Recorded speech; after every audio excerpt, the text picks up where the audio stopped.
Hola de nuevo, compañeros. Continuando con el curso de reentrenamiento para el personal ocupacionalmente expuesto, en esta ocasión repasaremos el tema que corresponde al blindaje. Bueno, en el contexto de la protección radiológica, el blindaje es el tercer factor de protección contra la radiación externa. Como recordarán, los otros dos factores son el tiempo y la distancia.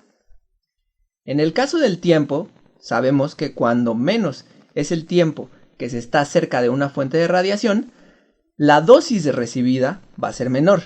En el caso de la distancia, a mayor distancia, menor dosis recibida.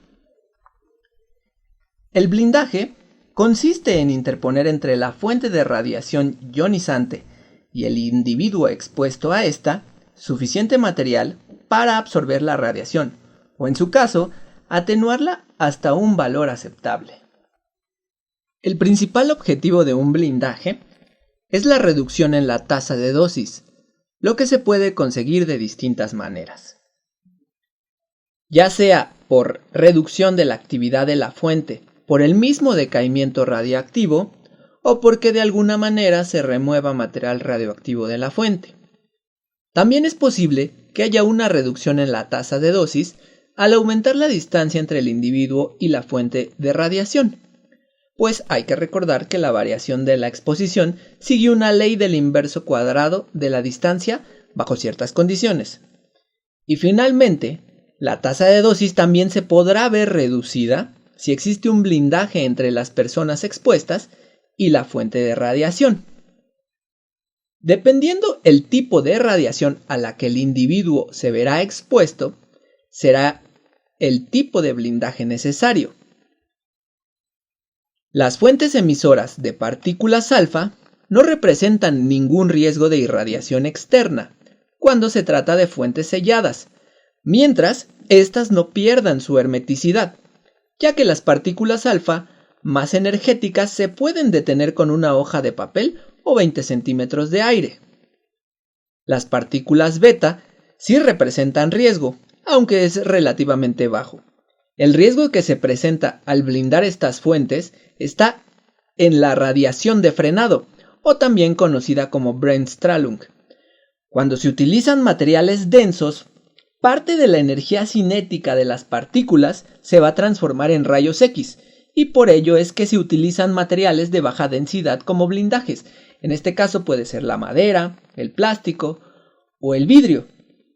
Su blindaje se puede calcular utilizando el alcance.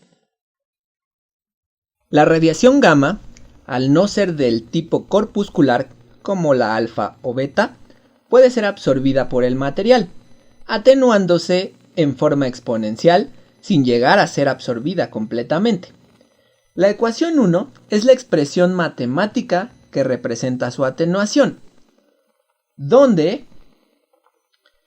H punto es la rapidez de exposición debida a la radiación gamma que no ha interactuado con el material. H punto sub 0 representa la rapidez de exposición sin blindaje.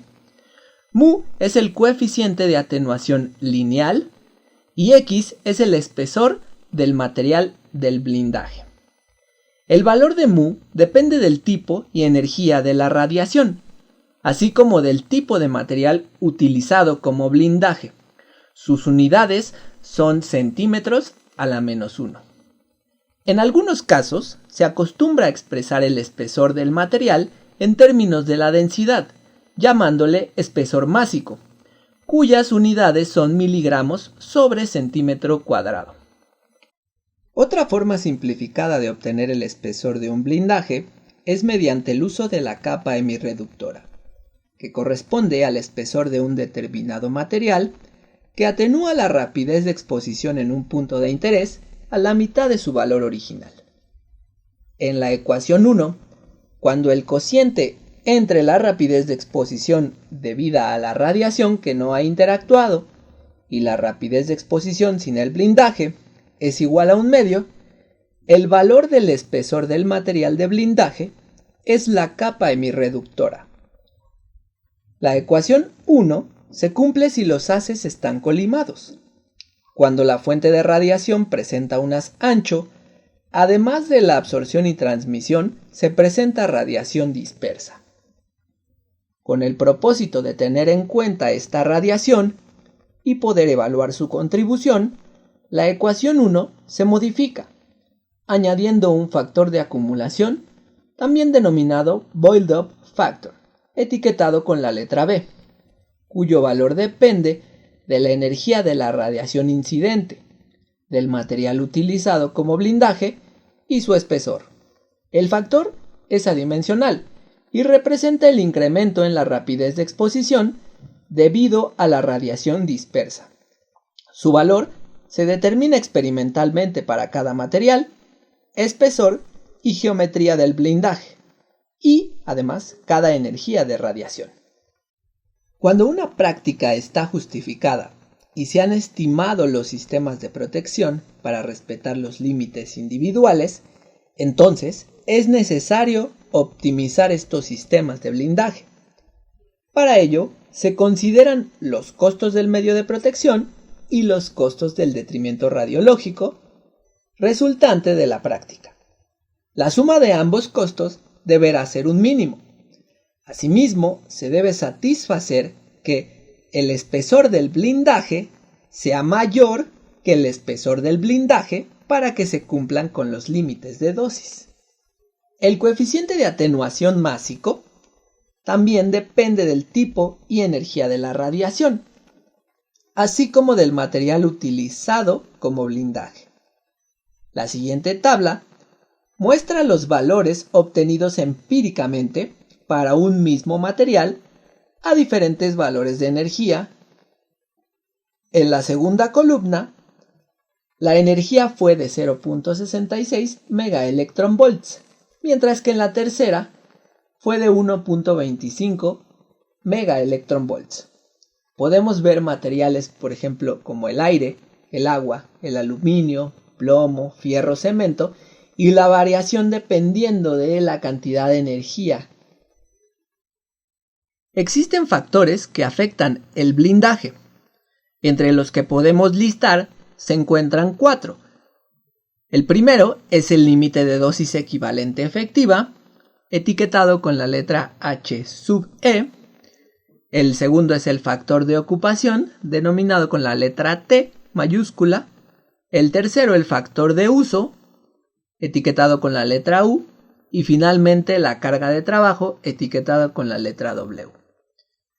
En cuanto al límite de dosis equivalente efectiva, va a depender del personal a proteger detrás de la barrera, es decir, si es POE o público general.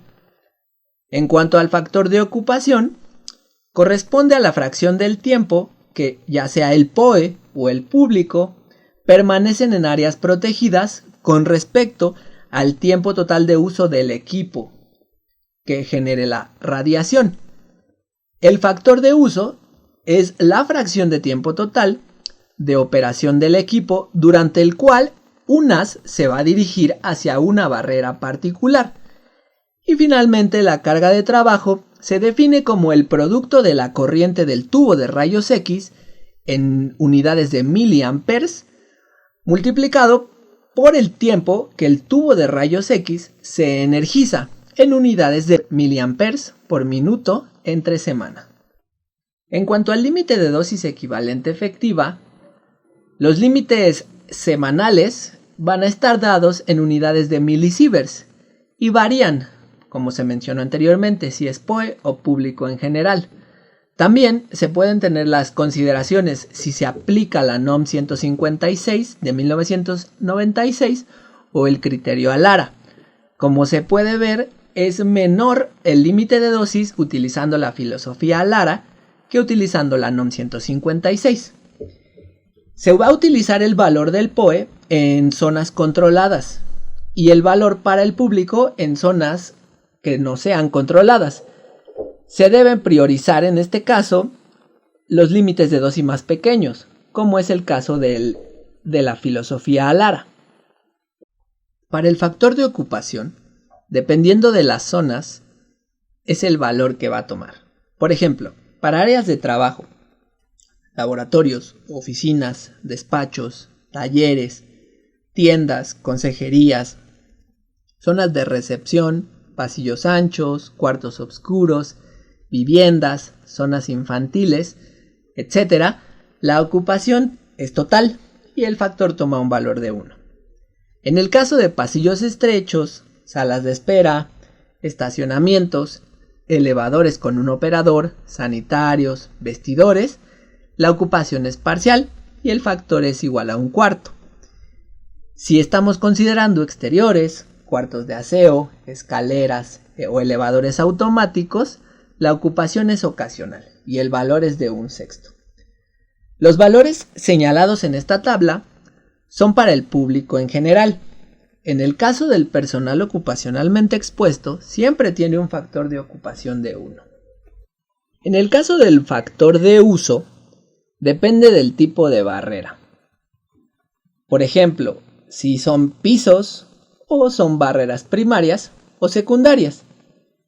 En este caso, P es el número de paredes de la instalación sobre las cuales puede incidir un haz útil.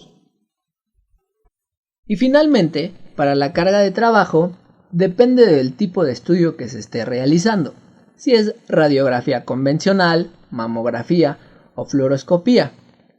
También va a depender de la diferencia de potencial o tensión que se esté aplicando y de la carga de trabajo semanal. Por ejemplo, para una tensión de 100 kV y una carga de trabajo de 160 mAh por semana, tendremos una carga de trabajo distinta. Si en el caso contrario estamos haciendo fluoroscopía, podemos considerar si el tubo está bajo la mesa o sobre la mesa. Los valores de carga de trabajo semanal van a ser distintos. En el caso del tubo para bajo la mesa, el valor es menor que el tubo que se encuentra sobre la mesa. Y pues esto sería todo lo que corresponde a la parte de los blindajes. Esperemos que haya sido de utilidad. Les agradecemos mucho su atención y que sigan teniendo un excelente día.